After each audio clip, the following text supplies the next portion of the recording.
President Trump మన దేశానికి 50% ట్యాక్సులు పెట్టి గాజా లాంటి ప్రదేశాన్ని ఆక్యుపై చేసి ఇరాన్ లాంటి దేశంలో బాంబులేసి అమెరికాని సర్వనాశనం చేస్తున్నాడు. నా మిత్రుడు అయినప్పటికీ,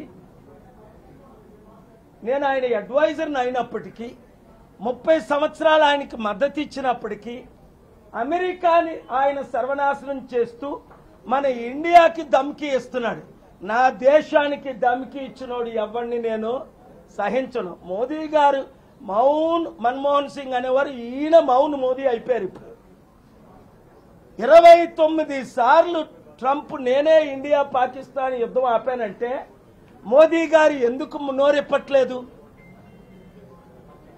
అందుకనే మోదీజీ నేను ఫైట్ చేస్తా ట్రంప్ని. 2 సార్లు ఇంపీచ్ చేసాం.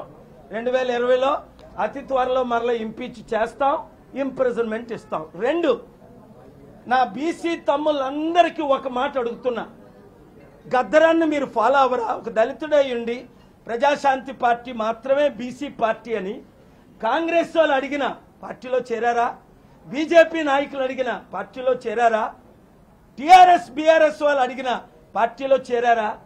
2022 అక్టోబర్ 6ని ప్రజాశాంతి పార్టీలోనే చేరి 15 మీటింగులు పెట్టి ప్రజలకు శాంతి కావాలంటే, అభివృద్ధి కావాలంటే కేవలం మన బీసీ పెద్దన్న డాక్టర్ కేఏ పాల్ ద్వారా జరుగుతుంది.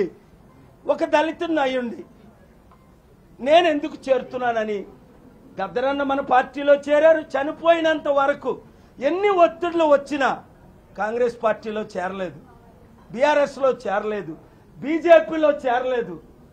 అది గద్దరన్నను ప్రేమించిన వాళ్ళందరూ, అంబేద్కర్ ఆశయాల్ని నెరవేర్చుదాం అన్నవారు అందరూ, అది మీరు కాంగ్రెస్ పార్టీలో ఉన్న బీజేపీలో ఉన్న బానిసలుగా ఉండకండి.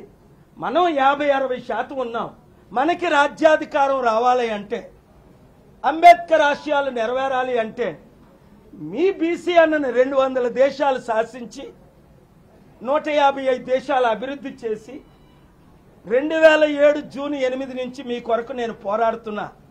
ప్రపంచాన్ని విడిచిపెట్టి పల్లెకి వచ్చా. మునుగోడులో ముందు బీఆర్ఎస్ ఎన్నుకున్నాడు. ఇప్పుడు ఆయన ఎవరో ఏ పార్టీయో కూడా తెలియదు మనకి. ఈరోజు కాంగ్రెస్లో ఉన్నాడు, రేపు బీజేపీ అంటాడు. మొన్న బీజేపీ నుంచి బయటకు వచ్చాడు నా తమ్ముడు మిత్రుడు.